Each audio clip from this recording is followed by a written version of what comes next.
Bonjour à toutes et à tous et merci d'être venus aussi nombreux et nombreuses pour cette table ronde. La semaine dernière, nous avons eu la chance d'avoir dans ce même amphi un ciné-débat autour du film « Construire » de Nicolas Boulanger. J'aimerais paraphraser Audrey Zonko, qui est ingénieure de CETEC-TPI, qui est intervenue dans ce film. On ne va pas arrêter de construire, on a besoin de toujours construire des lieux de vie, des lieux de travail, des infrastructures pour des transports décarbonés et pour l'énergie. Mais comment continuer à construire et faire advenir en même temps un monde désirable pour nos générations futures dans un contexte de raréfaction de ressources, de tensions sur les matériaux critiques, de contexte géopolitique que vous connaissez tous, mais également de dépassement des frontières planétaires. La 7e frontière planétaire vient d'être dépassée il y a quelques jours. Comment nous devons nous organiser ou nous mobiliser pour faire face à ce contexte? Quels leviers nous devons activer? J'appelle pour cela Julia Godoy de CETEC Ferroviaire, qui est en train de faire en ce moment une thèse sur la transition énergétique dans les transports ferroviaires, ainsi que Pierre Roche, expert environnemental de CETEC ALS, notre filiale lyonnaise, qui vont animer un débat avec nos deux grands témoins, Philippe Huix et Gaëtan Lefebvre. Je vous remercie.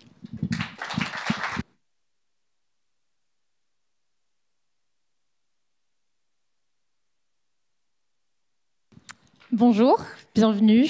On va commencer par vous introduire brièvement et vous souhaiter la bienvenue. Bienvenue Gaëtan, bienvenue Philippe.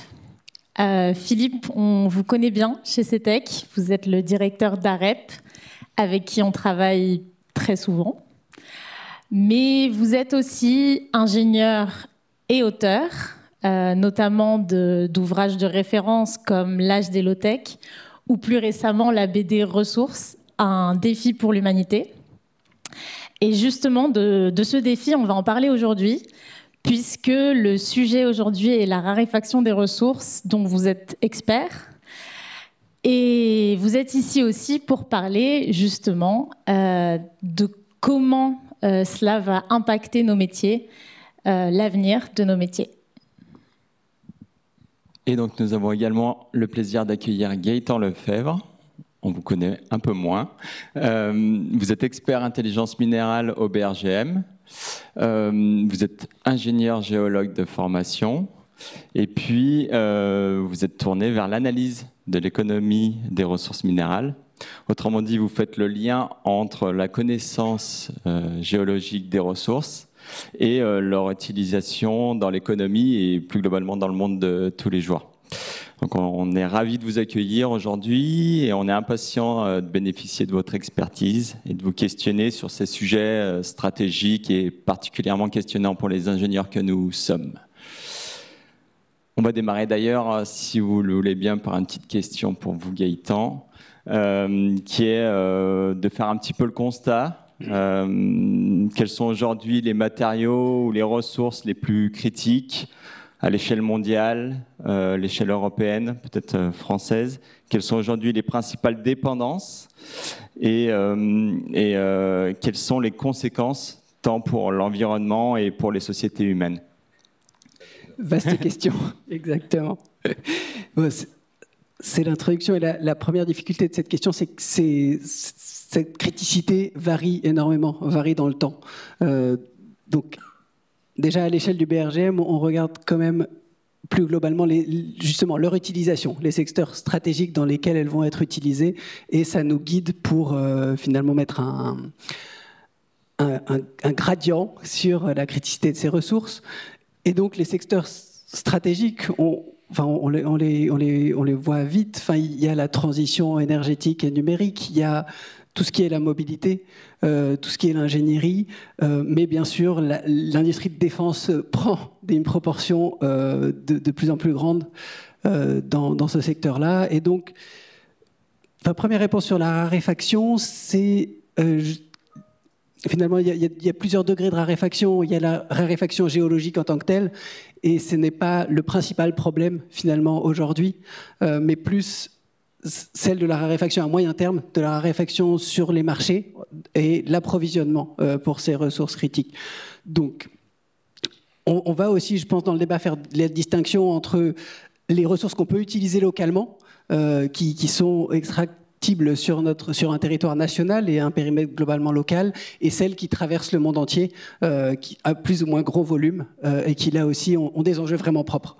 Donc, si il fallait retenir qu'un exemple, on peut citer celui du cuivre, que l'on retrouve partout. Je pense vraiment tout secteur industriel utilise du cuivre parce qu'en termes de performance, pour conduire l'électricité, on n'a pas mieux à ce jour. Et voilà, il est symptomatique un peu de cette course mondiale sur des gisements primaires qui ont de plus en plus de difficultés à être exploités parce qu'on va de plus en plus profond, donc les teneurs diminuent, donc c'est d'autres contraintes techniques. C'est de plus en plus difficile d'ouvrir des grands gisements de cuivre, déjà d'en découvrir, d'en ouvrir parce qu'on est dans des zones limites avec des glaciers, notamment en Amérique du Sud. Donc voilà, il y a une contrainte vraiment sur l'extraction de cette ressource. Et après, sur toute la chaîne de valeur, il y a de plus en plus de questions sur comment on le réutilise, comment on identifie les déchets de cuivre en Europe, voire comment on montre qu'ils sont stratégiques, qu'ils ne sont pas réexportés à l'autre bout du monde, et trouver des filières de réemploi de ce cuivre. Voilà en ouverture ce que je pouvais dire. Ah oui, on ne suit pas le programme. Bonjour à toutes et à tous. Alors du coup, sur les ressources, pareil, j'ai 2 heures. Donc la première chose, c'est qu'effectivement, en tant que telles, les ressources ne sont pas une limite planétaire. Ils ne sont pas dans la méthodologie là, qui a été développée par le Stockholm Resilience Institute. Ce qui se passe avec les ressources, c'est qu'on vient heurter ou contribuer à heurter les limites planétaires. Donc ça va être parce que on ouvre une carrière, une sablière, on ouvre une mine, donc il va y avoir une artificialisation des sols, un impact sur la biodiversité, un impact sur le cycle de l'eau peut-être, il va falloir des infrastructures de traitement du minerai, il va falloir des routes d'accès, il va falloir des logements pour des mineurs au milieu de la pampa, que sais-je. Donc ça, on va venir contribuer à ça. On va générer des résidus miniers. Alors, juste peut-être un petit point, c'est il n'y a pas de... La mine propre n'existe pas. Hein. On peut être plus ou moins propre, on peut être plus ou moins impactant sur l'environnement. Clairement, une carrière, ça sera moins impactant qu'une mine de sulfure de cuivre qui va créer pendant des siècles ou des millénaires du drainage minier acide, donc libérer des métaux lourds indésirables dans l'environnement. Donc il y a toute une gamme. Quand on est en souterrain, ça va être moins impactant que quand on est à ciel ouvert, etc. Mais globalement, juste on se dit un truc, c'est l'extraction de matière, la transformation de matière, donc la minéralurgie, le traitement des minerais, et la métallurgie, donc ensuite qui va prendre plein de formes, y compris les questions de purification, hein, puisque on va, dans certains métaux, il va falloir atteindre des niveaux très très élevés. Quand on va aller dans le numérique, par exemple, tout ça c'est de la chimie, de la métallurgie, de la minéralurgie, ça fait juste partie des activités humaines les plus impactantes pour l'environnement. Il n'y a pas photo. Alors, peut-être sur la question de cette limite planétaire, et l'autre limite planétaire qu'on vient heurter, bien sûr, c'est le changement climatique, parce que l'extraction de ces ressources et la transformation de ces ressources utilisent de l'énergie qui est fossile aujourd'hui, en grande majorité, qui va rester fossile en grande majorité, parce que les camions de 400 tonnes de charge utile et 600 tonnes, donc en comptant le camion, avant qu'ils soient électriques, ceux-là, au milieu du Chili, au bord des glaciers, ça va être très très long. Donc ça va rester l'énergie fossile, donc il y a un impact sur le changement climatique. Ce que ça veut dire que ce n'est pas une limite planétaire, ça veut dire que, en fait, quelque part, le phénomène de raréfaction, alors il peut y avoir des effets de chaîne, de chaîne d'approvisionnement, etc., des problématiques géopolitiques, etc., mais globalement, en fait, c'est un peu les limites, ça devra être aussi les limites qu'on va se mettre ou pas, nous. C'est-à-dire que si on est en mode open bar, rien à foutre de la biodiversité et tout ça, on va aller chercher des nodules polymétalliques, on va aller creuser des trous encore plus gros, etc. Donc, il y a un petit risque. Enfin, moi, je pense que on va être rattrapé par les puits plus vite que par les sources. là, à date, en 2025. Alors les puits, c'est quoi? C'est la logique quand on est sur qu'on parle de molécules chimiques, d'atomes, etc. Donc la source, c'est la source, okay, c'est là où on va le chercher, et le puits, c'est là où ça se déverse. D'accord? Donc par exemple, dans le CO2, vous connaissez les puits de CO2, les forêts peuvent être des puits de CO2, les sols peuvent être des puits de CO2, l'atmosphère est un puits de CO2. D'accord? C'est juste que ça reste stocké, ça s'accumule, donc ça finit par être embêtant, mais c'est un puits. Aujourd'hui, on est rattrapé par les puits plus vite que par le problème des sources. On est rattrapé par la pollution généralisée avant d'être rattrapé par la pénurie généralisée. Okay? Et ça, c'est juste à prendre les quelques articles de l'été. Alors, numéro 1, les organochlorés et les organofluorés, alias PFAS et autres amis, ou pesticides. Donc, il y en a partout, dans tout l'environnement, dans toutes les chaînes, dans tous les sols, dans les nuages, dans l'eau de pluie. Voilà, il nous pleut dessus des résidus de pesticides, des molécules qui parfois ont été interdites il y a des dizaines d'années. Elles ont été interdites à l'échelle mondiale et elles nous pleuvent dessus. On ne sait pas pourquoi. On ne sait pas si c'est parce qu'il y a des gens qui continuent à les utiliser même si c'est interdit, ou si peut-être parce que c'est pompé dans les nappes phréatiques et c'est remis du coup sur les sols, ça s'évapore et après ça pleut. Dans le bâtiment, dans les infrastructures, on n'est pas neutre là-dessus. On utilise des organofluorés partout.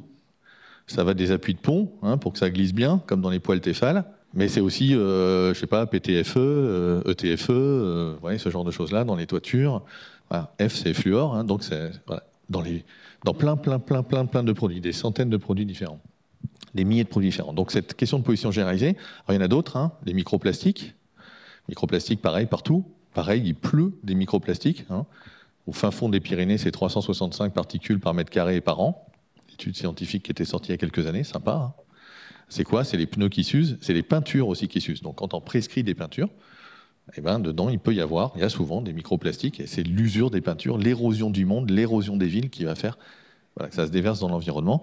Alors, on pourrait s'en rajouter une petite sympa. Cet été, on a découvert qu'aussi dans les cornflakes, il y avait du cadmium. Ça, c'est cool. Donc, comme depuis quelques dizaines, enfin pas que les cornflakes, un peu tout. Alors, si en plus c'est des cornflakes au chocolat d'Amérique du Sud, qui, pour des raisons diverses et variées, a plus de cadmium dans son sol primaire, si j'ai bien compris. Alors là, c'est la totale. Donc, qu'est-ce qu'on fait en fait? C'est parce que les phosphates qu'on met, il y a des éléments traces. Gentiment, il retire le thorium parce que c'est radioactif, mais le reste, il le laisse. Donc, on se bouffe le cadmium. Voilà. Donc, c'est tout. Et dans le même temps, je me permets de te couper pour cette notion de pollution. On ne peut pas justement l'aborder parce qu'on est face à ce paradoxe de la croissance des besoins. Et un peu comme le disait Daniela en introduction, on a besoin de construire plus, les besoins sont là. Et donc, qu'est-ce qu'on fait par rapport à ça? Et donc, une des réponses, c'est on ne va pas se passer de l'industrie minière. Donc, c'est sale, c'est une des industries les plus polluantes, mais on a toujours besoin de cette industrie minière. Mais du coup, à chaque fois qu'on arrête, parce qu'on va venir assez vite sur la question d'économie, je pense, de ressources. L'économie de ressources, c'est aussi une manière de moins accumuler dans l'environnement tout ce qui se déverse, parce que ces matières transformées finiront dans l'environnement. Alors, dans le bâtiment, dans les infrastructures linéaires, ça va rester stocké longtemps, on espère, avant de se déverser dans l'environnement, mais pas complètement, parce que les toitures s'usent, les peintures s'usent, des appuis s'usent, etc. Donc, des choses se corrodent, etc. Si vous avez, je sais pas, de l'acier juste galvanisé, je pense qu'on utilise beaucoup dans les infrastructures linéaires, à un moment, le zinc va finir d'une manière ou d'une autre dans l'environnement. Personne n'est parfait. Dans le ferroviaire, vous avez aussi le cuivre de la caténaire qui s'use et du pantographe et qui va se déverser lui aussi dans l'environnement après avoir été extrait du Chili ailleurs. Peut-être deux derniers points pour l'intro. C'était de dire qu'il y a une petite musique qui traîne de plus en plus, qui est de dire on extrait pour la transition. Et vous le savez bien, et Gaëtan l'a bien mentionné en parlant de construire.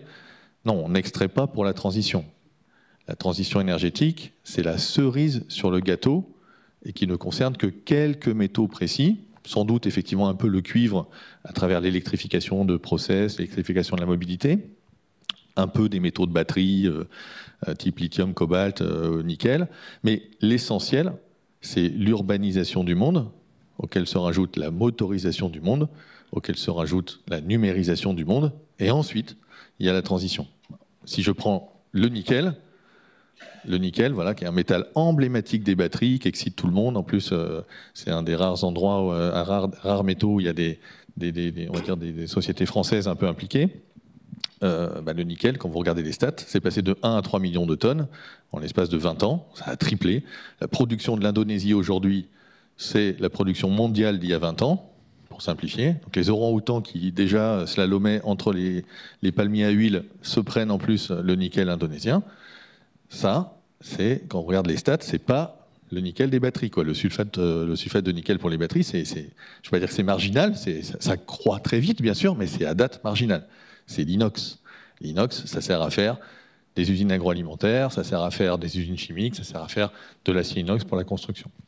Donc voilà, c'est juste se dire, il faut faire face à cette volumétrie, et la transition, c'est un des éléments. Mais pourquoi on va le chercher en Indonésie, justement? Parce qu'il n'y a pas assez en Nouvelle-Calédonie, il n'y a pas assez sur le territoire national. Et donc voilà, si on revient à la question des dépendances, c'est vrai qu'on ne l'a pas abordée là, elle va être très présente tout de suite, puisque justement, que ça soit sur le bâtiment ou autre, on voit très vite que l'Europe n'a pas les moyens de ses ambitions en termes de ressources. Donc on se retrouve face à des dépendances d'importation face à des pays, après il y a plein de pays, mais bien sûr la Chine arrive en très haute position dans les pays qui ont des stratégies de long terme pour imposer des produits répondant à tous les défis qui sont posés en France et en Europe, et sur lesquels, en termes de dépendance, c'est très fort, et en termes de raréfaction des ressources à plus ou moins moyen terme, on est aujourd'hui face à un renforcement de la tension, c'est-à-dire que des restrictions d'export arrivent tous les mois. La dernière fois, c'était cet été, justement, si on va sur ce terrain-là, sur les terres rares, la Chine a dit les industriels qui stockeront des terres rares seront interdits. En gros, on interdit de faire des stocks hors de Chine de terres rares. Le 10 octobre dernier, donc cette semaine, on est aujourd'hui sur les technologies qui utilisent des terres rares, les solvants qui utilisent des terres rares. Et donc, il y a quand même si c'est la cerise sur le gâteau, on va quand même être face à un mur très rapidement sur toute notion. Si on prend le seul exemple des batteries, on a aujourd'hui fait plein d'annonces on construit des gigafactories en Europe, c'est-à-dire les usines où on fait les batteries, sauf qu'aujourd'hui la Chine nous dit vous n'avez pas le droit d'utiliser les intermédiaires pour faire ces batteries. Donc au final, on va être à la merci de la Chine pour savoir si on a le droit de faire tourner les usines en Europe ou autre. Donc il y a vraiment ce durcissement de cette dépendance qu'il faudra traiter. Alors je fais une micro-précision, tu as raison de me reprendre, Gaëtan, merci. Micro-précision. C'est micro. C'est-à-dire, j'entendais par là, d'un point de vue volume. Et évidemment, si vous avez un ordinateur et qu'il vous manque la batterie, elle ne va pas fonctionner. Donc d'un point de vue criticité, même si c'est un tout petit volume, ça peut vous bloquer, et ça va donc bloquer des questions industrielles. Mais c'est ça, mon point c'était, c'est pour ça que des mines peuvent ouvrir aussi à cause de ça. Donc du coup, non, mais en termes de volume, on est tout à fait d'accord. Alors vous êtes géniaux parce que vous avez répondu aux questions sans qu'on les pose. Donc bravo, je propose qu'on passe à la partie suivante, si tu veux bien l'introduire, Pierre. Oui, on a abordé le constat, on va dire, une partie du constat en tout cas.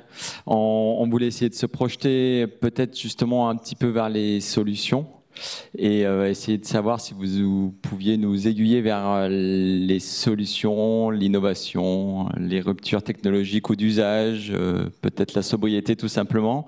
Quelles sont nos solutions ? Est-ce que la baisse de la pression sur les ressources, le recyclage, la réutilisation, l'utilisation de matériaux biosourcés sont à la hauteur des enjeux ou pas ?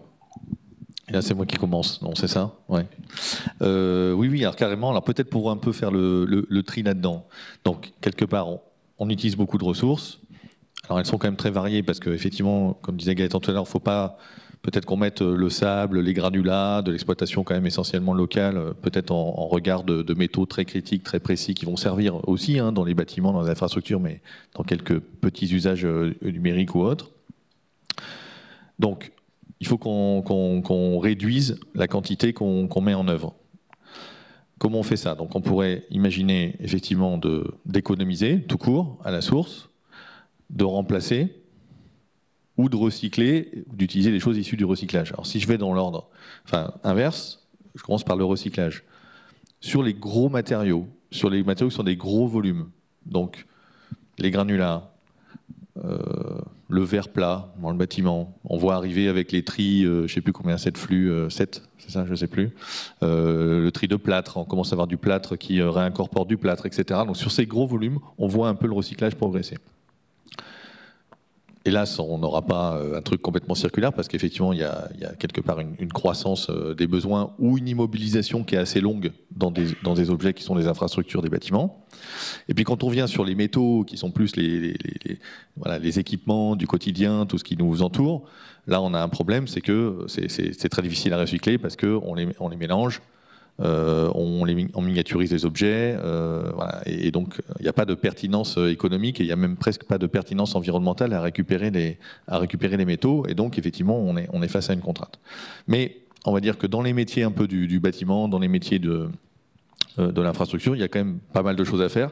Je voulais juste citer un exemple pour faire de la pub à l'actionnaire de mon actionnaire, qui s'appelle SNCF Réseau. Aujourd'hui, SNCF Réseau, quand ils font du renouvellement voie-ballast, donc on remplace le ballast, vous savez, s'use, hein, c'est des arêtes un petit peu aiguës pour absorber les vibrations. Et bien en fait on va au bout d'un moment devoir changer ce ballast. Et bien, ils se sont rendus compte en fait que ça s'usait, mais que autour des traverses. Donc ils ont développé avec les fournisseurs un truc qui récupère aujourd'hui 70% du ballast pour remettre au même endroit sur les mêmes lignes après les avoir rénovés. C'est intéressant. C'est de la science-fiction, hein, la SNCF, ce truc-là, pour ceux qui bossent avec la SNCF, je ne sais pas.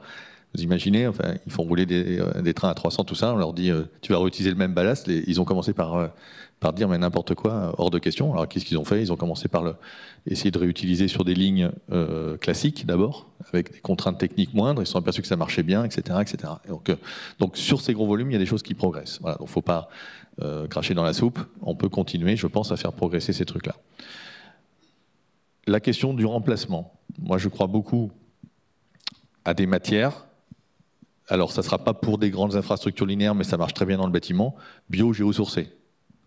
Voilà. Alors, on croyait qu'on avait plein de bois. Peut-être que finalement, les forêts européennes vont être un petit peu moins en forme que prévu, hein, pour plein de raisons. Climatiques essentiellement, et ses dérivés. On peut faire du bois, mais on peut aussi faire tout le reste. On peut faire de la paille, du chanvre, de la terre crue. Notre problème, c'est qu'on utilise des matériaux cuits. Il faut passer des matériaux cuits aux matériaux crus. Voilà.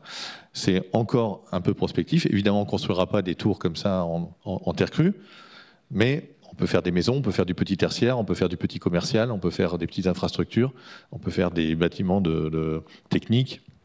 Il y a des grandes possibilités de ce point de vue-là, et c'est pas la maison des trois petits cochons.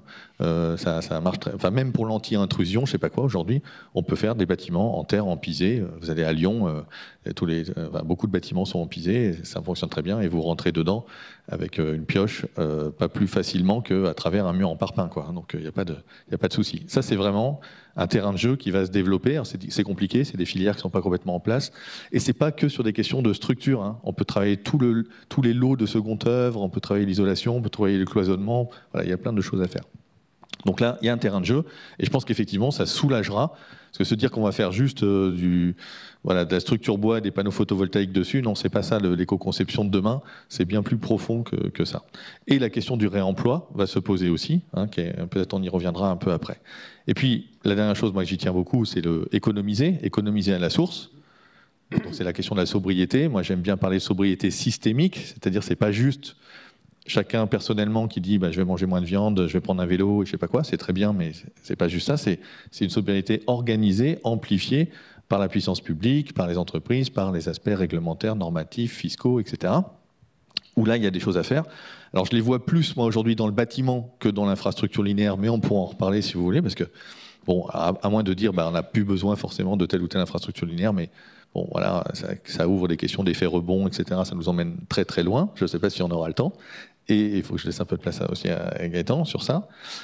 Mais du coup, voilà, on a quand même, sur le bâtiment, un vrai terrain de jeu, en tout cas en Europe, quoi, parce qu'on utilise très mal le patrimoine existant. Voilà. Les bureaux ne sont pas assez utilisés, les logements ne sont pas assez utilisés, plein de bâtiments publics, etc. Et on peut intensifier l'usage des lieux, on peut faire de la chronotopie. Ça devient, je sais pas quoi, une école de musique le soir ici, ou un club. On accueille les associations, le restaurant s'ouvre pour faire restaurant le soir. Enfin, il y a 1000 manières de faire les choses. de la multifonctionnalité, et donc de mettre le poids du corps, on le dit beaucoup, mais il va falloir le faire pour de vrai, il va falloir généraliser, sur la transformation, la rénovation, l'adaptation aussi au changement climatique, mais pas que, à plein d'autres effets sociétaux, et pas de moins en moins sur le neuf.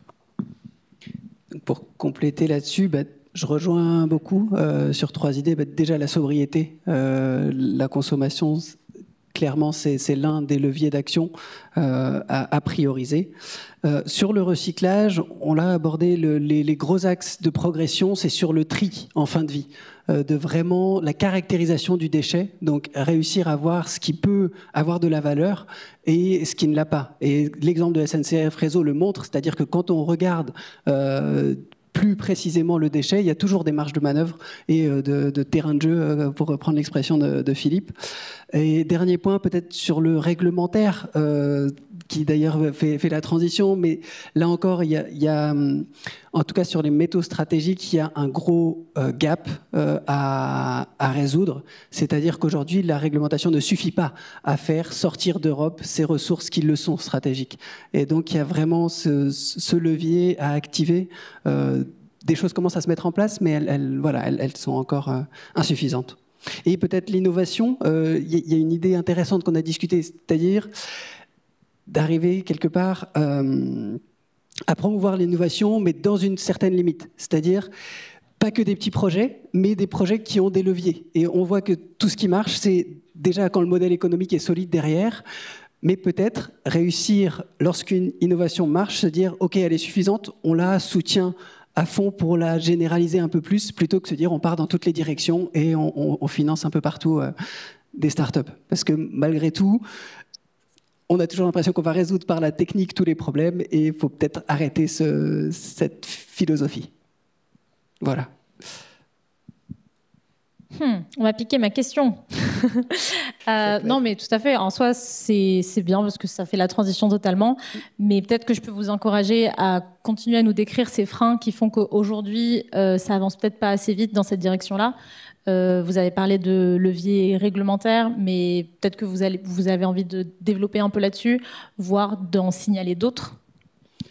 Complètement sur justement la notion de...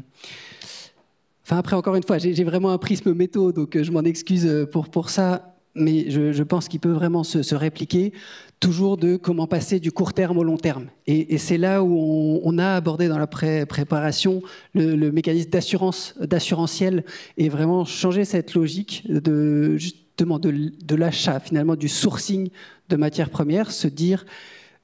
ne pas raisonner à des performances financières à 5 ou 6 ans, mais plutôt, est-ce qu'on aura encore la matière disponible après ces 5 ans? Est-ce que les schémas qu'on a pour s'approvisionner sont résilients au-delà de ces 5 années, enfin, ou là où on va être évalué finalement pour notre entretien annuel ou autre? Et ça, c'est vraiment fort, je pense, comme levier. On essaye de le mettre en place au niveau de plusieurs industries françaises, dans le contexte que je vous décrivais, de dire des mécanismes assurantiels où on sait qu'on va payer plus cher si c'est approvisionné ou fait en Europe, mais encore une fois, déjà, ce delta peut être amorti sur la chaîne de valeur, sur vraiment réfléchir en termes de filière et pas seulement le consommateur final. Et donc voilà, ça peut être vraiment des leviers à chaque étape de la chaîne. Et on a une méthode qui aujourd'hui s'appelle le coût de l'inaction, où on montre que agir pour quelques euros de plus sur un produit final est largement supérieur à ne pas agir et se retrouver à des ruptures d'approvisionnement à plus long terme. Voilà. D'autres ? Ouais, ça me fait penser à un petit chiffre que j'avais calculé en son temps et qu'il faudrait recalculer maintenant que Donald Trump fait monter le prix du lingot d'or. Mais c'est l'idée que, effectivement, plus les matériaux sont perfectionnés, plus les objets sont perfectionnés, et plus la couche de valeur ajoutée des usines, de la R&D, des ingénieurs qu'il faut payer par rapport à la partie des ressources, devient importante. Donc, dans un smartphone, c'est entre 2 et 3 euros de matière première. 2 à 3 euros. La moitié, c'est l'or du microprocesseur. L'autre moitié, c'est toutes les terres rares pour faire les luminophores, le cobalt, le lithium, le machin. 3 euros. Donc, à 3 euros de matière première dedans, on ne paye pas beaucoup de gens très longtemps avec un petit tournevis et une pince à épiler pour bien tout trier. C'est pour ça qu'on trie très très mal. Donc effectivement, moi je me dis, mais qu'est-ce qui s'opposerait à ce que quelque part les matières premières, on les paye 10 fois plus cher, et du coup le smartphone vaudrait 20 balles de plus. Bon, voilà, quoi, on s'en sortirait quoi, d'un point de vue économique mondial. Et payer 10 fois plus cher les ressources, ça permettrait de faire un certain nombre de choses, et y compris peut-être de rendre recyclables des choses qui ne le sont pas aujourd'hui, parce qu'il y aura une pertinence économique. Alors hélas, il n'y a pas que le smartphone, et évidemment cette proportion, elle est pas la même dans une voiture, ou elle n'est pas la même, où là peut-être on va parler peut-être de, je sais pas, 1000 euros, 1500 euros peut-être de matières premières maximum, enfin quelques centaines d'euros on va dire, pour être sûr de ne pas se tromper. Et puis dans un bâtiment, ça va être encore autre chose, quoi. On aura aussi plus de matières premières. Mais quand même, effectivement, cette question de l'équilibre entre le prix des ressources, qui n'intègre pas, comme sur tout le reste, comme pour le carbone, pour l'énergie, qui intègre mal aujourd'hui les externalités environnementales, et puis le coût du travail humain, le prix du travail humain, on pourrait dire. Et en fait, c'est ça qui, entre autres, fait que c'est difficile de rentrer plus dans une économie circulaire. Donc si on revient sur les exemples tout à l'heure du réemploi ou des matériaux géosourcés, par exemple. Le réemploi, c'est quoi? Le réemploi, c'est faire de la déconstruction précautionneuse. Alors, on est aidé par le réglementaire, puisque maintenant, il y a des obligations quand même de diagnostic de réemploi, etc. Mais bon, voilà, ça reste limité. Donc, faire de la déconstruction en récupérant des choses de manière soigneuse, ça va prendre un petit peu plus de temps que d'arriver avec une grosse pince et... donc du coup, il y a un coût. Après, il faut transporter, il faut stocker, il faut ensuite trouver l'endroit où on va réinstaller. Bon, voilà, donc c'est un peu une peine. Et effectivement, en partie, c'est le terrain de jeu réglementaire et fiscal qui fait ça. La terre, pourquoi ça ne se développe pas plus? Déjà parce que les entreprises, elles n'aiment pas trop ça. Les grosses entreprises n'aiment pas trop ça pour l'instant, mais après, chez CETEC, vous allez en faire plein, je suis sûr. Parce que on a l'impression que ça s'industrialise entre guillemets moins bien. Le bois, au contraire, tout le monde adore, parce que le bois, c'est un peu comme jouer au Lego, donc on se dit, ouais, ça va vraiment, on va même pouvoir faire des choses en usine et moins de choses sur chantier, donc on va gagner du temps, on va gagner de la main d'œuvre, donc ça va coûter moins cher, et donc là, c'est vrai qu'il y a un peu un boost sur la construction bois, les façades bois, la structure bois, mais sur la terre, c'est l'inverse. La terre, ça va rester de l'artisanat, il n'y a pas le choix. Parce qu'en fait, on va utiliser du produit local, ce ne sera jamais le même au même endroit, ce n'est pas les mêmes compositions, c'est très pénible à mettre en œuvre, enfin, il y a différentes techniques, mais c'est intense en travail humain. Et donc, c'est ça, sans doute, entre autres aussi, qui fait que ça ne décolle pas. Donc, je dirais, oui,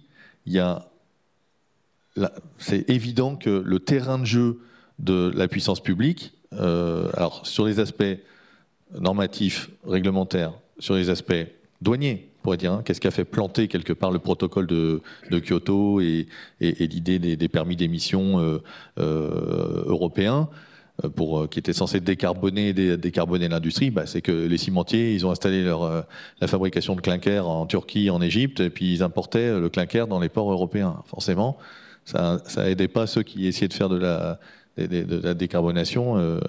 Voilà. Et donc cette idée-là, alors ça progresse là-dessus d'ailleurs, puisqu'il y aura maintenant il commence à y avoir des logiques de mécanismes d'ajustement carbone aux frontières. Donc l'Europe s'est rendu compte que peut-être il fallait faire quelque chose d'un point de vue, disons, protection un peu réglementaire. Et puis il y a le pouvoir prescriptif, il y a le pouvoir fiscal, mais je ne voudrais pas que ce besoin de faire évoluer le terrain de jeu nous dédouane, nous ingénieurs, nous entreprises, du travail qu'on a à faire aussi. C'est-à-dire qu'on n'est pas juste...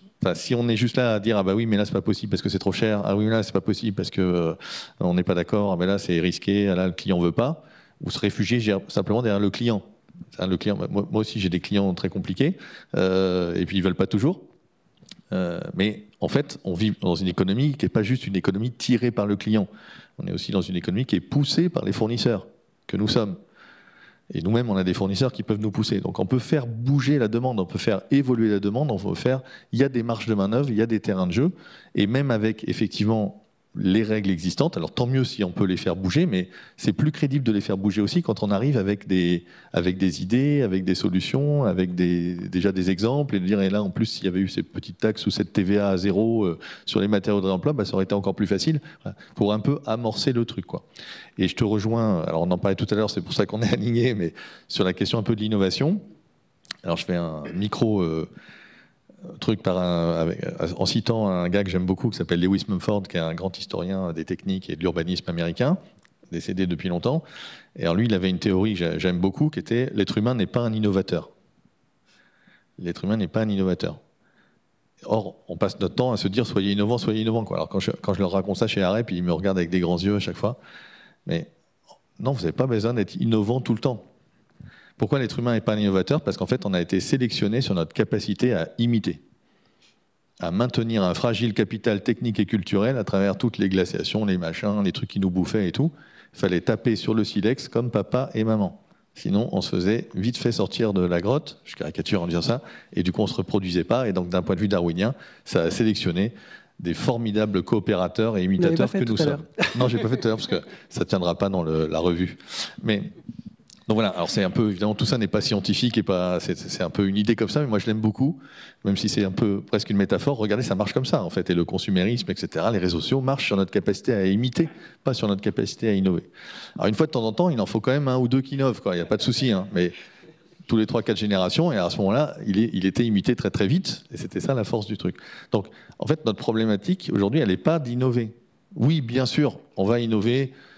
Moi, j'aimerais bien qu'il y ait des appuis de pont qui ne contiennent pas des PFAS.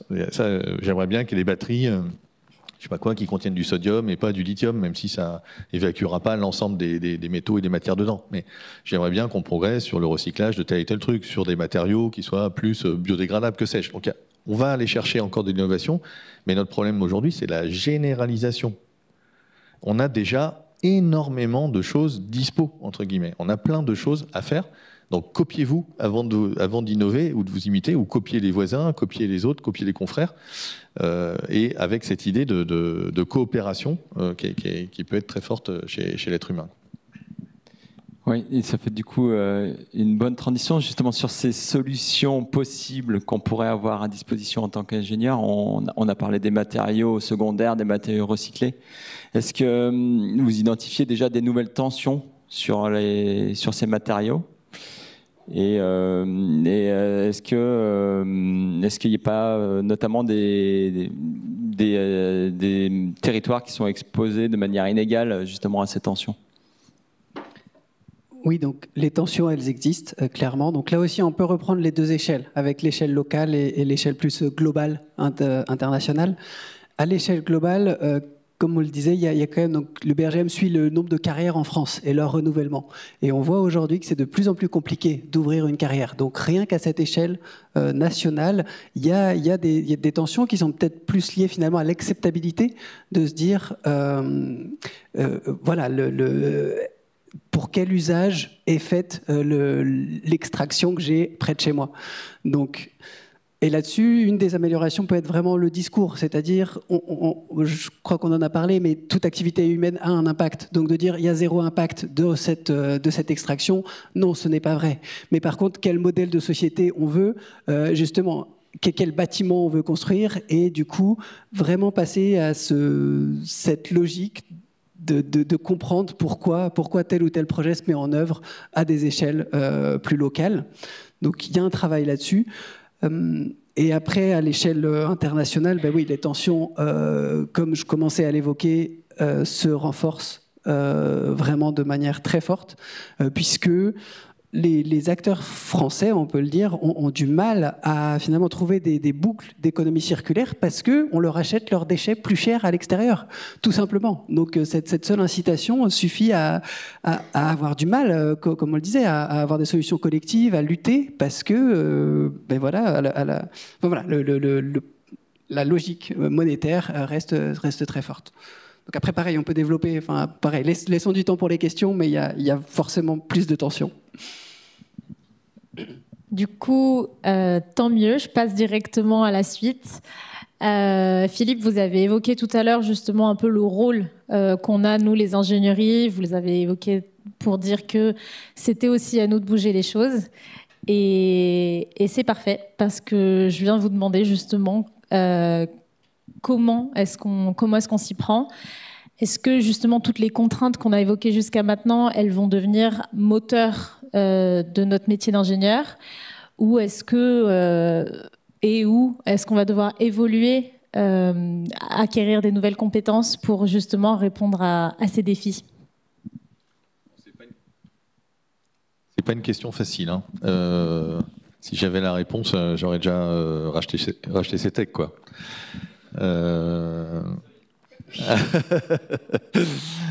Non, alors, quand même. Donc la première chose, c'est il y a un terrain de jeu énorme. Et si je reviens aussi sur la question des pollutions généralisées dont on parlait tout à l'heure, il y a aussi quelque part une montée en puissance des métiers de la réparation, d'une certaine manière, de la réparation de la planète, qui vont prendre différentes formes de spécialités, etc. Donc le terrain de jeu est énorme, on va encore avoir besoin de quelques bac plus 5, il n'y a pas de souci. Mais effectivement, il va falloir mettre le poids du corps beaucoup plus sur des questions encore une fois, de transformation, de réhabilitation, d'adaptation, que sur des questions de neuf. Alors, on le dit beaucoup, la profession le dit beaucoup,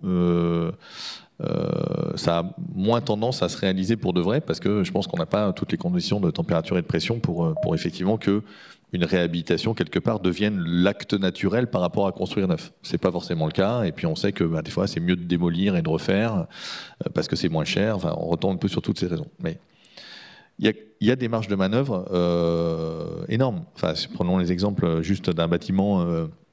On peut tramer la structure en fonction de la manière dont vous allez tramer la structure. Vous allez avoir une structure qui est plus ou moins lourde. Donc vous allez gagner, même si vous la faites en béton armé, vous allez gagner sur le béton. Si vous avez une structure moins lourde, vous allez avoir des descentes de charge moins lourdes. Ça va gagner sur les étages d'en dessous. Si vous gagnez sur l'ensemble du poids du bâtiment, ça va jouer sur les fondations. Vous avez une espèce de triple effet comme ça, juste parce que vous avez tramé différemment vos poutres, vos poteaux, vos planchers dans les étages supérieurs. Donc il y a des marges de manœuvre. Si vous êtes branché pour sauver la planète et que vous faites de l'ingénierie, vous allez avoir des frustrations. Là, à l'instant T. Je pense que vous en avez. Je ne sais pas si ça va vous donner la pêche ou au contraire pas la pêche, mais sachez que j'en ai aussi. Donc, voilà. Parce que, encore une fois, on joue dans un terrain de jeu existant. Après, des frustrations, moi j'en ai au boulot, mais j'en ai aussi quand je vais faire mes courses, quoi, hein. Encore une fois, j'ai que des cornflakes au cadmium et tout ça. Donc, le monde est fait de contraintes, c'est un environnement et il va falloir agir au sein de cet environnement et agir sur cet environnement-là. Je crois quand même que dans les frustrations, en fait, les frustrations d'aujourd'hui ne sont pas tout à fait les frustrations d'hier, quoi. Si je regardais le verre d'eau à moitié plein, il y a quand même, et malgré le backlash environnemental mondial ou européen ou national, comme vous voulez, il y a quand même des choses, des coups partis. Moi, je vois par exemple, en travaillant beaucoup avec les territoires, comme on dit, il y a des réflexes qui s'installent. Voilà. Si aujourd'hui vous faites, je sais pas, un parvis de gare, voire même un parking, je sais pas. Enfin, on va pas le faire de la même manière qu'on l'aurait fait il y a 5 ou 10 ans. Hein, sur des questions de l'imperméabilité des sols, sur des questions de végétalisation, sur des questions de matériaux employés, sur les possibilités de réemploi. Donc, c'est normal d'être frustré en permanence parce qu'il faut faire bouger le truc et faire avancer le truc. Mais ça bouge quand même un petit peu. Voilà, ça, c'est la première chose. Voilà. Et ça bouge dans les ingénieries, dans les actes de construire projet par projet, mais ça bouge aussi un peu dans l'industrie. Alors, faut pas, hein, on commence à recycler le verre plat. Hein, vous savez qu'on ne recyclait pas le verre plat jusqu'à présent.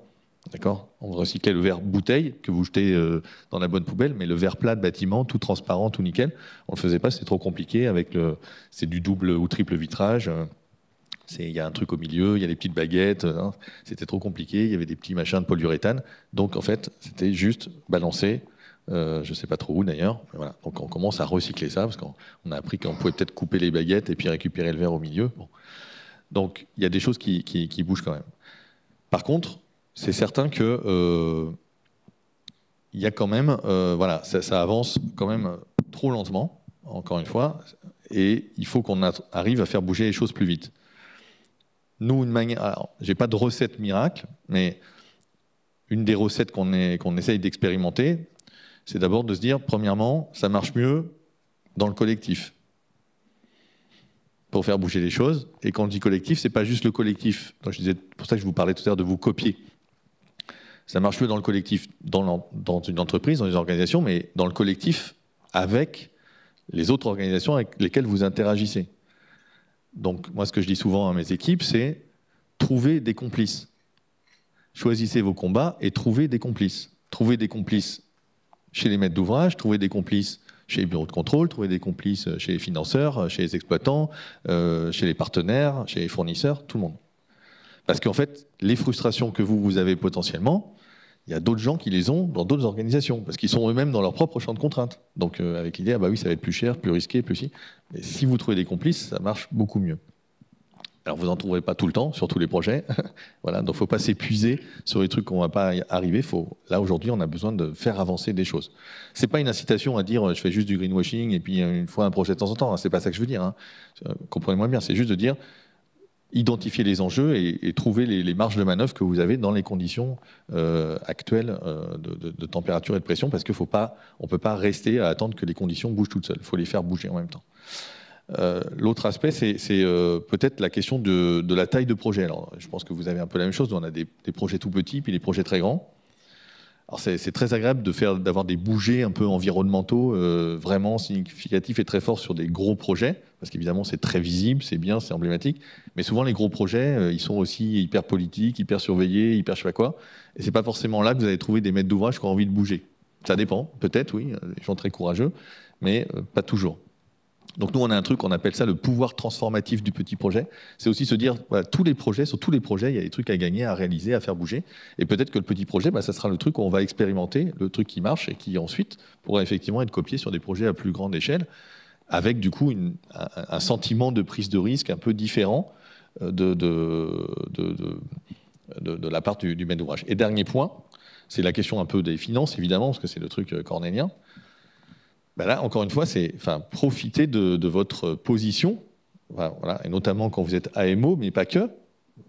On est là pour faire bouger les lignes, faire bouger le maître d'ouvrage, le convaincre. Donc ça veut dire qu'il faut manier à travers les calculs, à travers la représentation, à travers les argumentations, au bon moment, au bon endroit, avec les bonnes personnes, les arguments qui vont permettre effectivement de faire la prise de risque ou de faire pas comme tout à fait d'habitude ou d'embarquer deux fournisseurs qui ont envie de faire un truc différemment. Voilà. Et ça, il faut aller chercher, il faut dégager ces marges de manœuvre. J'allais rebondir sur deux points essentiels. Enfin, le premier, qui est peut-être un peu facile, mais qui pour moi est vraiment de garder une vision globale, quoi qu'il arrive. C'est-à-dire justement d'être conscient. Enfin, là, je trouve ça génial qu'on parle de raréfaction des ressources ici et que chez justement des ingénieurs, il puisse y avoir cette connaissance de c'est quoi les ressources à l'échelle mondiale et en fait de comprendre les conséquences de l'utilisation de telle ou telle innovation, justement, finalement tout simplement l'usage qu'on a des ressources au jour le jour. Donc ça, c'est vraiment la première chose qui, je pense, peut améliorer aussi la vision qu'on a dans des projets plus techniques, plus globaux. Et pour rejoindre Philippe, c'est vraiment l'effet levier, le deuxième que je verrais, dans le sens où c'est par des démonstrations à petite échelle, mais qui ont un pouvoir transformatif et justement de réplication, d'être répliquées à une échelle plus grande, que les choses vont avancer plus vite. Et là-dessus, c'est la question suivante. Sur lequel on va pouvoir développer de coopération à nouveau, quoi. Oui, c'est ça. Du coup, on a bien compris les petits tuyaux en tant qu'ingénieur pour pouvoir essayer de faire un petit peu mieux. Il y a peut-être aussi des choses qui peuvent se passer chez d'autres acteurs. Et est-ce qu'on peut imaginer des nouvelles coopérations entre les acteurs publics qui déconstruisent, qui construisent, les industriels qui produisent, les territoires qui vont être source de ressources, voilà. Est-ce qu'il y a des nouvelles coopérations possibles ? Là encore, je commence volontiers et en essayant de ne pas être que sur les thématiques que je connais mieux, mais je pense qu'il y a toujours des liens à faire déjà entre les porteurs de projets et ceux qui vont les utiliser. Et ça, ce n'est pas encore assez fait. Donc nous, aujourd'hui, on a ce qu'on appelle l'Observatoire français des ressources minérales, et c'est notre rôle, en fait, de faire ce lien entre vraiment ça, les porteurs de projets, ceux qui ont des solutions sur de recyclage, avec ceux qui peuvent les utiliser. Donc on a et on se rend compte que peu de connaissances existaient a priori. Donc ça peut vraiment, je pense, être répliqué au secteur des territoires. Comme le disait Philippe, je pense que les mentalités évoluent aussi. Les gens sont de plus en plus ouverts à avoir ces leviers, ces logiques finalement transformatrices des processus. Et donc, encore une fois, jouer là-dessus. Je pense qu'au niveau de acteurs publics, il y a vraiment plein de guichets auxquels s'adresser, qui peuvent être des appuis sur ce sujet. En fait, à chaque fois j'éteins mes trucs. Ouais, ça y est, je vais arrêter. Moi, je trouve cet angle ressources, il est vraiment intéressant. Hein, bon, il y a 20 ans, on ne parlait pas de ressources, on ne parlait plus de ressources. Enfin, le mot n'était pas installé. Ça s'est invisibilisé dans les années 80-90, en gros, parce qu'il y a eu une combinaison de choses, la chute de l'URSS et des économies qui allaient avec, la remise sur le marché, quand on parle des métaux, de plein de métaux stratégiques qui avaient été stockés pour faire la Troisième Guerre mondiale. À l'époque, on pensait que c'était la fin de l'histoire. Bon, voilà, tout ça, ça a fait que jusqu'au redécollage de la Chine et de l'usine du monde, et puis de la poussée aussi d'industrialisation, d'urbanisation, comme on en parlait tout à l'heure, ça a fait ressurgir le sujet au milieu des années 2000. Ça s'est réinvisibilisé un tout petit peu parce qu'il y a eu la crise financière peut-être qui a fait baisser la demande et a refait baisser les prix. Et puis toute la décennie 2010 a été effectivement un enchaînement de prise de conscience un peu de toutes les puissances publiques, etc., sur cette question des ressources. Donc, il y a une question de vulnérabilité, pour dire ça comme ça, et c'est en particulier encore plus vrai peut-être pour des industriels, évidemment, et des industriels très high-tech, très soumis à toutes ces petites poules de perlimpinpin qu'on récupère partout. Mais, en fait, parfois, moi, la question, je la trouve presque trop court-termiste. C'est-à-dire, évidemment, dès qu'on parle de matériaux critiques, de matériaux stratégiques, la question, c'est est-ce qu'on va en avoir assez d'ici 2050 pour installer X panneaux solaires, Z éoliennes, W, je sais pas quoi, voitures électriques. Voilà. Qui est en fait un débat un petit peu frelaté. Parce que, pour prendre juste un exemple sur la voiture électrique, qui ne se développe pas assez vite finalement, qui fait que du coup les panneaux solaires qu'on a installés ne servent plus à rien entre 11h et 14h, bon, en Europe. Hein. Je caricature un peu, mais c'est quand même un peu l'idée. Hein. On a installé du renouvelable variable plus vite que la capacité à aller recharger les batteries. Bon, je passe, mais du coup, ce débat-là, finalement, la voiture, ça dépend. En fait, en 2050, on a besoin de combien de voitures, en fait ? Peut-être qu'on a besoin de moins de voitures parce qu'on les partage mieux, parce qu'elles seront hyper high-tech, ou peut-être parce qu'elles sont plus petites, ou peut-être parce qu'on en construit moins, parce qu'au lieu de durer 10 ans, elles pourront durer 20 ans. Le moteur électrique, c'est un moteur inusable, quasiment, j'exagère un petit peu, mais qui s'use beaucoup moins qu'un moteur thermique. Donc pourquoi est-ce qu'une voiture, ça ne durerait pas le temps d'un tramway, d'un train, d'un métro, qui dure 30 ans, 40 ans, d'un avion même, à condition de remplacer certaines pièces d'usure, bien sûr. Donc, en fait, quand on met tout ça bout à bout, en fait, je peux faire varier la quantité des besoins de lithium ou de cobalt, de nickel des batteries, sans même parler du fait qu'il peut y avoir plusieurs technologies de batterie, mais d'un facteur 10, 20. Juste entre la petite voiture à 200 km et la grosse voiture à 800 km, j'ai déjà un facteur 10. Donc, si je rajoute, j'ai moins de voitures, que j'en construis moins parce qu'elles durent plus longtemps, enfin, ça fait un facteur 20 ou 30. Donc, le géologue que je vais voir après, en disant, à un facteur 20 près, qu'est-ce qu'il va me raconter sur l'Argentine et le Chili ? Donc, du coup, ce message, il est un peu frelaté. Il est frelaté pour une autre raison, me semble-t-il, c'est que moi, ça ne m'intéresse pas de savoir qu'en 2050, on a eu tout ce qu'il fallait pour installer tout ce qu'il fallait. Moi, ce qui m'intéresse, après, c'est de dire de 2050 à 2100, ils font quoi ? Parce qu'en fait, les panneaux solaires, au bout d'un moment, on a une des bonnes surprises, ça va durer 30 ans ou plus, mais voilà, les éoliennes, il faut les changer, les éoliennes offshore, etc., les batteries, les trucs. Donc après, est-ce qu'on tient sur la durée pendant des siècles et des siècles, comme disait l'autre, croisser et multiplier. Donc moi, je trouve que l'enjeu, il est presque plus philosophique, morale, sur aussi la question effectivement du partage avec les générations futures, qui en auront peut-être encore beaucoup, des ressources, mais elles seront vraiment très très profondes et très très pénibles à aller chercher. Et il faudra qu'ils tiennent dans la durée avec des méga-mines mécanisées, robotisées, et que tout tourne très très bien comme il faut.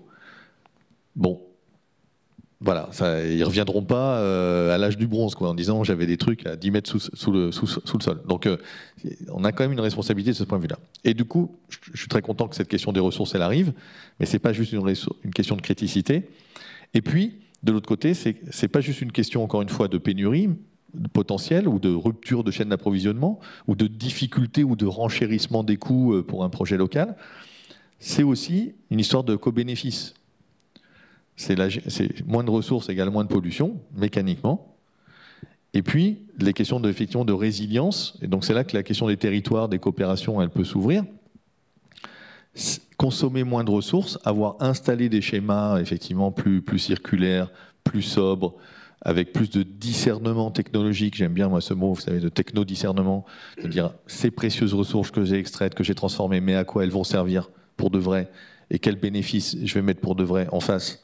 Si je fais des data centers avec de l'IA et tout ça, en attendant 2045 pour pouvoir enfin poser la question à l'IA générale, comment est-ce que je règle le problème climatique, alors que qu'est-ce que vous voulez qu'elle réponde, l'IA même générale, même en ayant 1000 fois la puissance des cerveaux de 7 milliards d'êtres humains, mais elle ne va rien répondre du tout, parce que le problème n'est pas technique, le problème il est politique, il est socio-culturel, il est économique. Donc, du coup, manier cette question de dire moins de ressources, c'est comme le vélo. Le vélo, il y a des co-bénéfices, quoi. Ça consomme moins de carbone, mais en fait, a priori, ça vous maintient plus en forme. Je sais pas quoi, on arrive plus chantant. Alors, il faut faire attention parce qu'il y a aussi il peut y avoir des accidents de la circulation. Le vélo est très soumis, mais globalement, on sait que voilà, vous avez moins d'accidents cardiaques si vous faites plus de vélo. Bon, il y a des co-bénéfices. Avec les ressources, c'est pareil. En fait, il y a des co-bénéfices. Les co-bénéfices, c'est la résilience, c'est d'être moins exposé à un monde qui va devenir quand même globalement, enfin pas qui va devenir plus complexe, mais qui était déjà complexe, qui a été complexe au 19e, il était complexe au 20e, il va être complexe au 21e, c'est bien parti pour. Ça prendra des formes qu'on ne peut pas évidemment maîtriser. Mais voilà, localement, eh ben, si j'ai, alors pour des trucs hyper high-tech, un IRM qui fonctionne quand même à l'hôpital, qui continue à fonctionner, même si je n'ai pas la pièce détachée qui a traversé 72 pays avant d'arriver, parce que j'ai un monde de bricoleurs qui savent faire de la refabrication, un bricoleur y compris PME ou entreprise, qui savent faire réintégrer des composants élémentaires dans des produits neufs, et ça commence à se faire, on voit des choses arriver comme ça, et ben ça va aider effectivement à encaisser quelque part ces chocs, à maintenir des services de base qui sont quand même bien sympathiques, voilà. Et donc, je pense que c'est ces arguments-là aussi qu'il faut manier. Alors on sait que dans des projets par exemple locaux, il y a la question de l'emploi local, des retombées économiques locales, etc. Il faut aller chercher tout ça pour effectivement faire passer un peu au forceps cette composante ressources avec la composante climat, la composante biodiversité. Mais voilà, il faut que ça se rajoute comme un élément fondateur. Alors nous chez AREP on a ce EMC2B, c'est donc énergie, matière, donc matière pour les ressources. Carbone, climat, donc l'idée qu'évidemment maintenant il y a atténuation, mais aussi adaptation, on n'a plus le choix, et puis biodiversité. Et donc les ressources en tant que telles, même sans être une limite planétaire, doivent être un ressort des discussions qu'on doit avoir collectivement. Et encore plus que résilience, le terme de longévité qu'on n'a pas forcément abordé, je pense, revient au cœur du débat finalement. Et c'est là où tout est circulaire et on revient à quelque chose qu'on avait oublié, mais la longévité va devenir clé dans tous nos projets. Merci. Merci à vous deux pour avoir répondu à l'appel et à toutes nos questions. C'est le moment de poser les vôtres. S'il y en a dans la salle, on va vous approcher des micros. Bonjour, merci beaucoup pour la présentation, c'était passionnant. Je suis Fabrice Drouin, je suis le directeur général de CETEC Ferroviaire, et donc on connaît très bien le groupe SNCF et les différentes sociétés du groupe. Il y a 2 ans, on est sorti de la grotte, on a pris nos silex, on a été voir un peu les tribus d'à côté, et au sein de Syntec Ingénierie, on a vu que les autres tribus, on va citer Sistra, Aegis, ainsi de suite, avaient envie de contribuer avec cette même volonté d'aller de notre position de fournisseur, aller un peu challenger les postures de nos maîtres d'ouvrage. Et on a créé le catalogue d'éco-conception. Donc je vais en faire un peu la pub ici. En gros, globalement, on s'est dit on va transcender nos intérêts individuels pour la cause commune. Et on s'est dit on a des bonnes pratiques qu'on va mettre dans un catalogue qu'on a catégorisé en catégories biodiversité, économie de ressources, économie circulaire, gestion de l'eau, et ainsi de suite. Il y a à peu près 6 ou 7 catégories. Aujourd'hui, il y a à peu près 70 solutions. Et on a rajouté il y a peu de temps 6 ou 7 solutions en rupture. On a mis ça en téléchargement en open source. On doit être à peu près à 1000 téléchargements. Donc très orienté à infrastructure linéaire et projet ferroviaire. Donc ma question c'est, on est sorti de la grotte et ce genre d'action on se rend compte qu'elle nécessite beaucoup de visibilité d'énergie. Là on continue l'action au sein de l'alliance qui a été créée avec SNCF Réseau, RATP Infra. Donc il y a RATP qui vient maintenant dans ces sujets-là. Ma question c'est, est-ce que vous avez des bonnes pratiques sur des conduites de changement qui sur des petits terrains ont progressivement amené des vrais quick wins, mais même j'aime pas trop le terme, en tout cas des vrais changements, des prises de conscience, notamment dans une chaîne de valeur complète, MOA, acheteur, ingénierie, entreprise de travaux, fournisseurs, voilà. Question très ouverte, voilà. Ouh là là. Alors, bon, du coup, non, mais c'est bien de... Voilà, alors, je suis toujours semi-mal à l'aise et semi-très à l'aise pour parler du ferroviaire. Du coup, en plus, terrain de jeu fabuleux, puisque SNCF Réseau est censé mettre 1,5 milliard de plus sur la table dans quelques temps, si les financements sont bien là. Mais il n'y a pas de raison, parce que sinon, on ne va pas réussir à faire la régénération comme il faut. Donc, c'est vrai que ça ouvre un terrain de jeu très sympathique. Et il faut profiter de ces quelque part, volumes en plus pour se dire comment est-ce qu'on les aborde. Déjà, je dirais que c'est super d'être à l'échelle un peu fédération, on pourrait dire. Hein. Ça, c'est un truc... Voilà, on pourrait faire des petites voitures en Europe, par exemple. Je saute sur un autre exemple. Si la Fédération européenne de l'automobile disait « Allez, on se fait tous des petites voitures », ils iraient voir l'Union européenne, la Commission européenne, ils diraient « Faites-nous une réglementation sur les petites voitures, ça on aura des petites batteries, on va devenir les champions de la petite voiture électrique en Europe ». On est tous d'accord, c'est tous mis d'accord avec Ferrari, BMW, Renault, Stellantis. C'est chouette, on y va. Alors eux, ils ne le font pas, ils n'ont pas réussi à le faire, parce que en fait, leur problème, c'est qu'ils ont la marge dépend un peu de la taille de la voiture. Ce qui est fabuleux dans l'ingénierie, c'est la marge ou le chiffre d'affaires n'est pas censé dépendre tout à fait de la volumétrie des matériaux incorporés.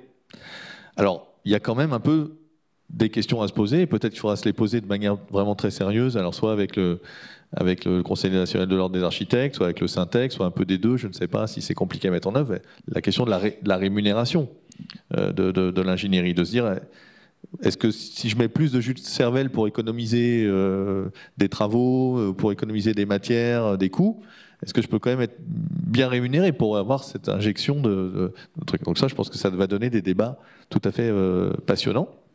Mais c'est un beau terrain de jeu.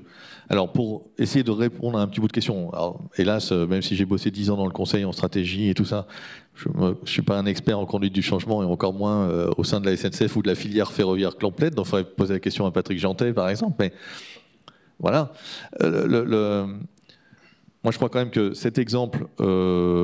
alors, je vous citais tout à l'heure l'exemple du ballast sur les RVB, donc les renouvellements voies ballast de réseau, mais il y a aussi une recyclerie, une ressourcerie qui s'est mise en place. Au départ, ça intéressait trop personne.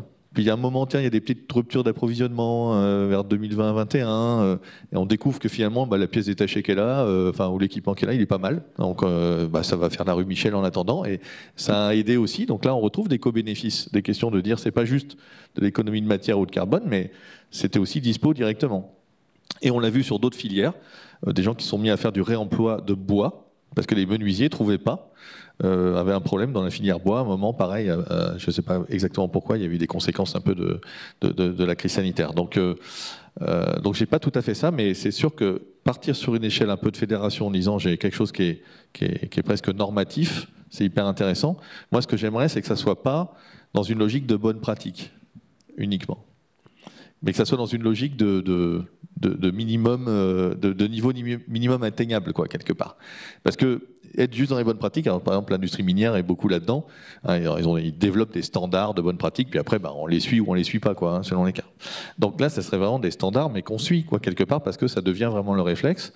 Et c'était cette idée de dire que voilà, les frustrations d'hier sont pas celles d'aujourd'hui, parce que tout le monde progresse et qu'en fait, il y a des choses qui s'installent, quoi. Ça devient vraiment du réflexe. Et effectivement, le MOA, dans son cahier des charges, quelque part, nativement, il y a ces sujets-là où ils sont moins en option, ils sont valorisés, les critères extra-financiers sont valorisés. Il y a quand même cette idée chez Réseau assez novatrice, pas novatrice, mais j'ai en tête qu'ils arbitrent aujourd'hui en priceant un coût du carbone interne. Bon, c'est quelque chose qui bouge. Et je pense que c'est... Alors là, je suis très prisme SNCF, je connais moins le tissu de fournisseurs, mais moi, j'ai vécu cette transformation-là de 2009 à aujourd'hui. Dans le début de la décennie 2010, la SNCF, c'était circuler à rien à voir, si je peux faire un jeu de mots, c'est-à-dire, c'était nous, on fait de la décarbonation. Si je fais de la croissance, c'est de la décarbonation. Donc, c'est bon, m'embêtez pas. Voilà, tout camion qui passe sur le train, tout passager qui prend pas sa voiture, c'est top. Et on est passé dans la décennie 2010, au cours de la décennie 2010, à un truc qui était de dire je vais faire de la décarbonation, bien sûr venez, etc. Il faut que je gère ma croissance, mais j'aimerais bien le faire avec un supplément d'âme qui s'appelle de dire de décarboner mes propres activités, d'aller vers du zéro déchet ou au moins zéro déchet non valorisé. Donc il y a ce terrain de jeu installé, alors, quelques symboles forts, genre sortie du glyphosate sur la biodiversité, mais il y a sans doute plein d'autres trucs à faire, fort au sens même financier. Donc tout n'est pas parfait encore une fois, mais je pense que c'est un terrain de jeu, parce que la SNCF, quelque part, elle a une contrainte financière énorme, mais comme tout le monde, mais elle a ce besoin de supplément d'âme territorial, social, etc., qui fait que du coup, voilà, dès qu'on coche des cases comme ça va quand même être valorisé, quoi. J'enchaîne dans le même coin. Merci beaucoup de nouveau. On sent bien il y a une question de passage à l'échelle. On essaye tous des choses, on réussit plus ou moins bien, on trouve les copains, les maîtres d'ouvrage, les constructeurs pour le faire, mais on a un peu de mal à le passer à l'échelle. Et donc je voudrais dresser... Alors, de temps en temps, il y a des facteurs positifs. Le fait que ça coûte très cher de rénover le réseau SNCF, d'avoir des matériaux pas chers à côté, c'est quand même pas mal. Les recycler les rails, ça marche pas mal. Donc c'est des idées qui sont promues, ne serait-ce que par un facteur économique. Mais qu'est-ce qui fait que, au fond, on peut accélérer les choses? C'est la contrainte, on l'a dit tout à l'heure. Alors, une première question, c'est on a nos copains aux Pays-Bas qui imposent dans la loi de faire, alors j'ai un peu oublié les chiffres, mais je crois que c'est 50 ou 80% de produits recyclés dans les matériaux de construction à l'horizon 2030 ou 2035 et 100% à l'horizon 2050. Ils l'ont inscrit dans la loi. Nous, on ne l'a pas encore fait. Alors, il y a une raison, la question, c'est peut-être pourquoi. Et deux, c'est, je fais la comparaison avec les sujets d'énergie et de décarbonation de l'énergie. Au fond, on s'est mis tous en tête, alors il n'y a plus beaucoup de climato-sceptiques. Je ne suis pas sûr qu'il n'y ait pas encore des sceptiques vis-à-vis de la raréfaction des ressources. Donc, est-ce que ça existe, ça, des schémas aussi simples que moi j'aime bien le schéma de RTE sur pour décarboner l'énergie jusqu'en 2050, il faut d'abord diminuer la consommation. Donc là, pareil, est-ce qu'il ne faut pas effectivement rallonger la durée de vie de nos ouvrages ou des produits industriels? et puis trouver des moyens de moins ponctionner les ressources naturelles, entre guillemets. Est-ce que ça existe, des schémas comme ça, à l'horizon 2050 ou ailleurs, au BRGM par exemple, qui disent, bon ben voilà, nous on imagine que le secteur de la construction va consommer de moins en moins, voilà les productions qu'on peut encore tirer de nos territoires, et qu'est-ce qu'on peut remplacer de ce qu'on ne peut plus tirer de nos territoires, mais par du recyclage ou du réemploi? Alors, je n'ai pas en tête de modèle précis qui existe. Enfin, pour reciter l'exemple d'RTE, pour le coup, on a travaillé avec eux sur la contrainte ressources qu'ils avaient. Donc voilà, c'est plus, enfin, en tout cas, encore une fois, dans mon domaine, on fait plus appel à nous pour justement, c'est un peu cette vision prospective sur ce qu'on peut faire qui arrive. Mais c'est vrai que ça serait un thème à lancer plus généralement à l'échelle globale. Et après, non, je n'ai pas connaissance malheureusement d'un tel schéma et qui serait... Oui, exactement. Moi, j'en ai peut-être un. Alors, elle est en cours de révision, si j'ai bien compris. Et d'ailleurs, je ne sais pas si elle sort ou elle ne sort pas, mais dans la SNBC, la Stratégie nationale bas carbone, qui pour l'instant boucle pas. Donc, c'est pour ça qu'elle ne sort pas. Je ne sais pas. Beaucoup de gens très intelligents travaillent dessus. Mais même dans la Stratégie nationale bas carbone, donc, on va dire actuelle, celle qui a été votée, hein, donc c'est des engagements de la France vis-à-vis de l'Europe, qui elle-même s'est engagée vis-à-vis de l'ONU. Eh bien, si vous prenez par exemple la construction à 2050, le nombre de logements, par exemple, baisse. Donc c'est un peu un tabou, hein, c'est un peu nouveau. Mais c'est la combinaison de véhicules. Voilà, c'est la combinaison du fait que... Alors c'est un peu moins vrai sur les véhicules. Sur les véhicules, la mobilité reste à peu près la même, et c'est vraiment des leviers techniques qui sont mobilisés, quoi. C'est électrification, covoiturage, mais le nombre de kilomètres personnes, kilomètres passagers, reste assez tendanciel. Mais par contre, sur la construction, ça baisse, parce qu'ils avaient estimé à l'époque qu'il y avait une combinaison donc, de vieillissement de la population, quand même, donc il y avait moins dynamique d'un point de vue démographique, donc potentiellement moins de croissance de la population, même en prenant le solde des expats versus immigration. Et il y avait un deuxième phénomène qui était peut-être la fin d'un grand processus qui s'est passé de 1970 à aujourd'hui et qui sociétalement se comprend assez bien, qui est la décohabitation. Donc le fait que même à population constante, il y a besoin de construire parce qu'on est de moins en moins nombreux par logement, parce qu'il y a du vieillissement, parce qu'il y a des taux de séparation, parce qu'il y a plus d'étudiants, enfin il y a 1000 raisons à ça. Et donc voilà, et ça à un moment, là aujourd'hui on est à 2,2, 2,1, bon, à bout d'un moment ça va être difficile d'être vraiment à 1, donc ils avaient considéré, l'INSEE avait considéré que ce truc-là allait un peu se limiter, et donc la combinaison des deux faisait qu'on aurait besoin de construire seulement, je sais plus, je crois que c'est 150 000 à 200 000 logements par an, versus 300, 350 000 avant la crise actuelle, puisque là maintenant c'est un petit peu baissé aussi, mais c'est pour des raisons des histoires de banquiers, plus que pour des histoires de besoins. Donc quand même, une trajectoire quelque part de décroissance du besoin. Alors après, ça ne faisait pas forcément de la décroissance de boulot, hein, parce qu'il y a la rénovation, il y a l'adaptation au changement climatique, voilà, les passoires thermiques. Juste pour rappel, hein, on fait à peu près 1/10 du boulot de rénovation thermique qu'on est censé faire dans la stratégie nationale bas carbone. Hein. Donc là aussi, il y a une inscription disant on va passer l'ensemble du parc, alors à part les 10 dernières années où on peut dire que d'un point de vue normatif, on était à peu près OK, mais le reste doit passer à la moulinette de la rénovation généralisée en 30 ans. Enfin, c'était en 30 ans, maintenant c'est en 25 ans. Et on n'y arrive pas pour l'instant parce que, pour plein de raisons, le boulot est fait par les offices HLM, globalement, si on simplifie. Il est très difficile à faire pour les particuliers, parce qu'il n'y a pas de rentabilité économique à mieux isoler, etc. Ou pas d'argent pour remplacer la chaudière fuel par une pompe à chaleur, etc. Et puis pour les copropriétés privées, un peu, on va dire pour les Parisiens et les métropolitains, c'est dur aussi de mobiliser une copropriété pour dire on va faire une rénovation par l'extérieur, et puis on va aller voir les architectes des bâtiments de France pour voir ce qu'on peut faire sur notre bâtiment haussmannien. Et s'il faut l'isoler par l'intérieur, je vais perdre 50 cm ou 30 cm. À 10 000 balles du mètre carré, ça va faire mal. Bon, donc du coup, ça n'avance pas. Mais donc voilà, tout ça pour dire, dans cet exemple-là, on a quand même, il y a des idées de potentielle limitation des besoins, effectivement, même dans des trajectoires un peu officielles. D'autres questions? J'en vois vers le fond. Je ne sais pas s'il y en a aussi en ligne. Bon, je marche.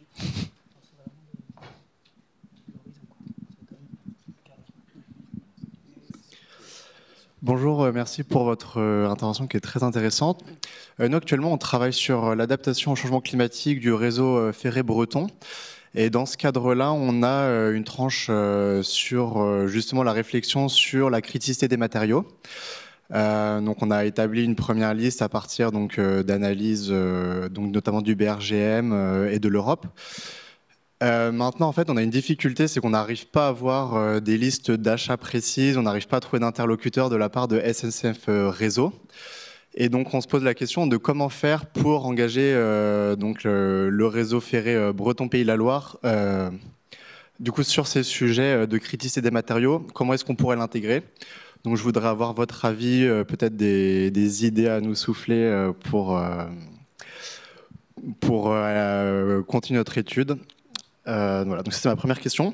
Et la seconde, aussi, de ce que j'ai pu observer, donc en Amérique du Sud, les Chinois sont très présents dans les mines, mais toute la valeur en fait est exportée. Tous les minéraux bruts sont exportés directement en Chine, où se fait finalement les étapes de transformation à plus haute valeur ajoutée. Est-ce qu'on n'aurait pas en Europe des possibilités d'aller justement exploiter ça en proposant des partenariats gagnant-gagnant et finalement en relocalisant des parties de transformation des minerais à plus haute valeur ajoutée en fait, dans les pays qui les extraient? Et donc finalement d'avoir accès à des ressources en leur proposant des modèles qui soient plus intéressants pour eux. Merci beaucoup pour les questions. Ça peut nous durer longtemps. Enfin, sur la première, je veux bien juste une précision de qu'est-ce qui marche pas. Enfin, j'ai pas bien compris que du coup, qui ne répond pas finalement. En fait, on a donc établi une première liste de matériaux qu'on voulait considérer dans l'étude avec des composants. Et donc ce qu'on a demandé, c'est d'avoir une liste des achats donc du réseau de SNCF Réseau pour aller identifier quels étaient les matériaux critiques. Ah oui, où ils seraient dans les achats. Exactement, oui. Pour identifier en fait concrètement ce qu'ils ont, parce que bon, il y en a qui sont faciles à identifier comme le cuivre, mais il y en a d'autres finalement dans des composants, dans des capteurs, etc., dans des motorisations, on n'a pas forcément la liste précise.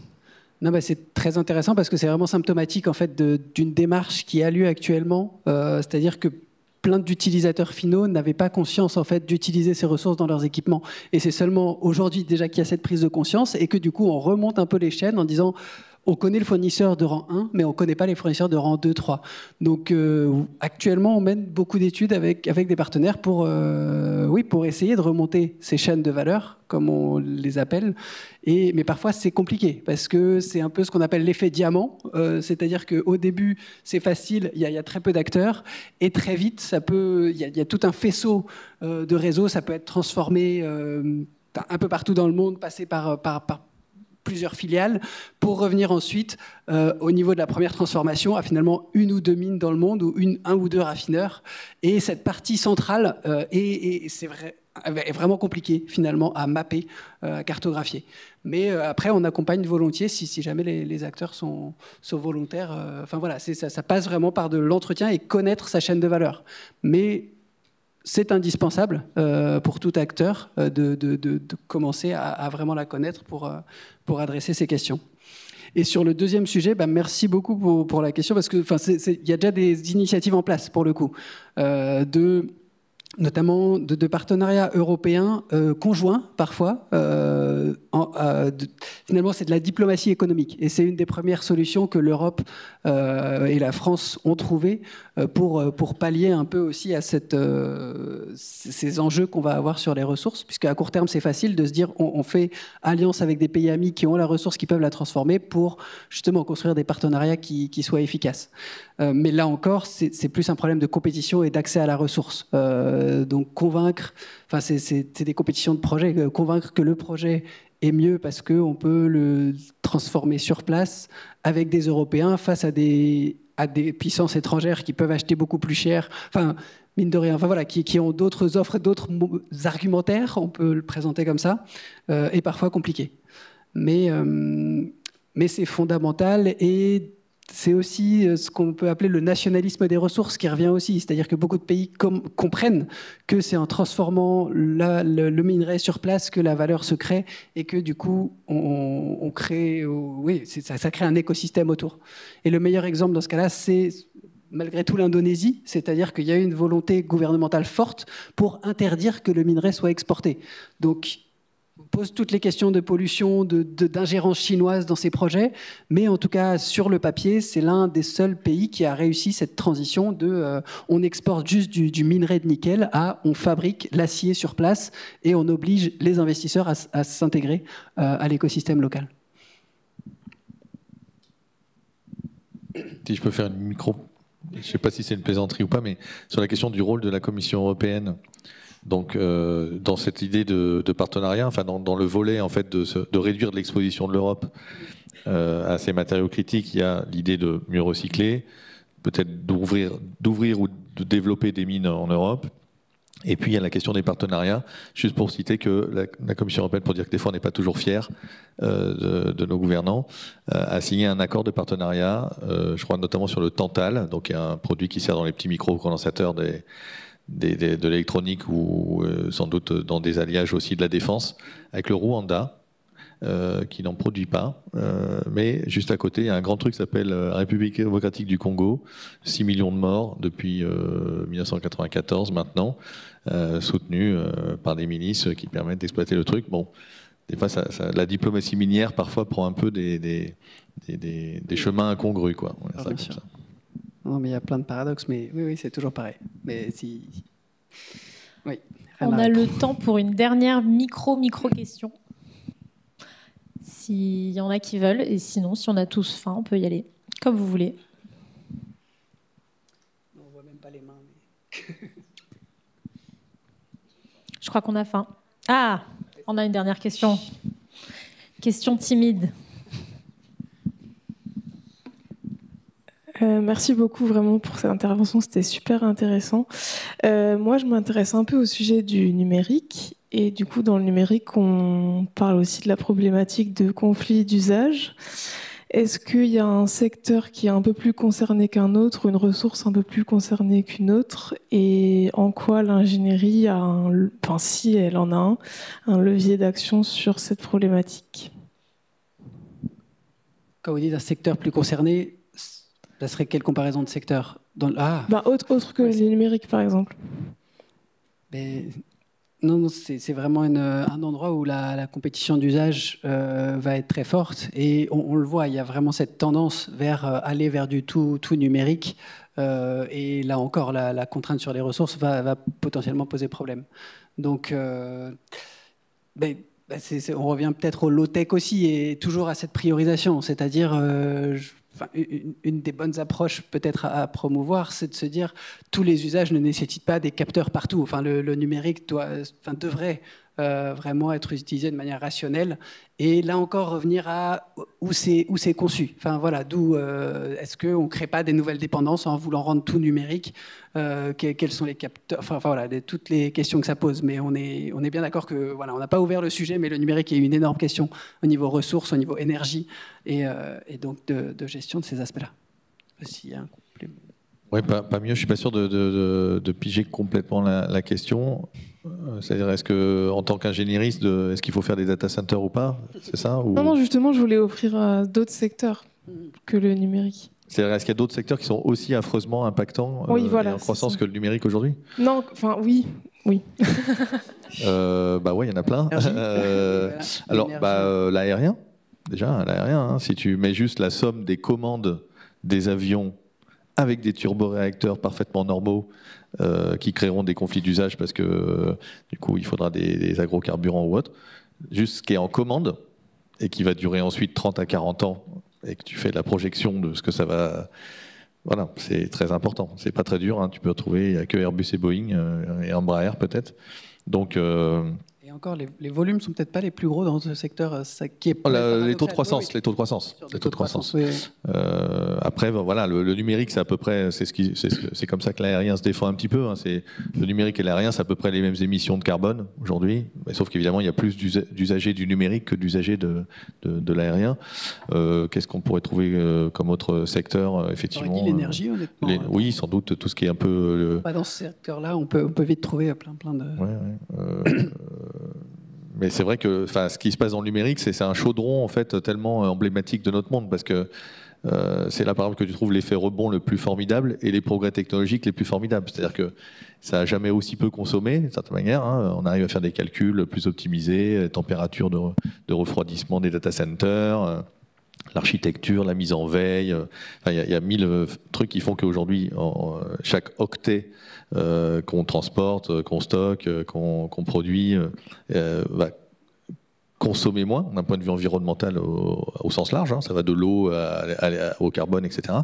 Mais hélas, évidemment, la quantité d'octets que nous produisons, que nous stockons, que nous échangeons, que nous calculons maintenant, explose. Donc du coup, voilà, l'effet rebond compense complètement tous les gains technologiques qu'on peut faire. Donc ça devrait nous servir de leçon aussi pour d'autres secteurs où si on mise trop uniquement sur le progrès technologique, en fait, on est rattrapé par la patrouille parce que finalement, une voiture qui consommera beaucoup moins, qui sera électrique, je sais pas quoi, on pourra aller plus loin en vacances, j'en sais rien, à condition de faire quelques pauses. Et du coup, on n'arrive pas. C'est un peu la trajectoire technologique de l'humanité depuis 2 siècles. On fait des progrès phénoménaux, unitaires. Toutes les entreprises ont intérêt à consommer moins d'énergie, à consommer moins de ressources. C'est bon pour les prix. Hein. Si j'ai moins d'énergie, moins de ressources, il n'y a pas de problème. Mais du coup, on mange une grande partie de ces gains technologiques par un effet rebond, en fait, de la consommation. Et ce qui sûrement est inclus dans l'effet rebond, mais la miniaturisation justement de ces composants. Et ça, on n'y est pas encore. C'est-à-dire, cette miniaturisation complique la fin de vie, complique le recyclage, complique ces choses-là. Et que ça soit dans ce secteur du numérique ou même des batteries, des véhicules électriques, on est dans des contresens complets. C'est-à-dire qu'on aurait pu penser l'éco-conception, ok, c'est un des bons moyens sur le véhicule électrique de réfléchir à comment on fait la fin de vie, puisqu'on est dans la transition. Et ça, c'est pas du tout parti comme ça. Chacun fait sa batterie, chacun a ses standards, et les fins de vie vont être très compliquées. Enfin, un des... Bon, bref. Non, mais dernier aspect... Mais l'aspect positif est que sur les fins de vie, encore une fois sur le recyclage de ces choses-là, pour avoir des flux homogènes, quand il y a plein de standards différents, mélanger du primaire et du secondaire est ce qui marche le mieux. C'est-à-dire à l'usine, c'est la seule manière d'avoir un flux constant, d'avoir des flux d'appareils en fin de vie qui sont d'une très forte diversité, mais on rajoute du primaire à ça et on obtient une certaine homogénéité. Donc il y a peut-être une piste là-dedans aussi à creuser. Bon, merci en tout cas pour l'invitation et vos questions. Merci à vous. Merci pour cette conclusion.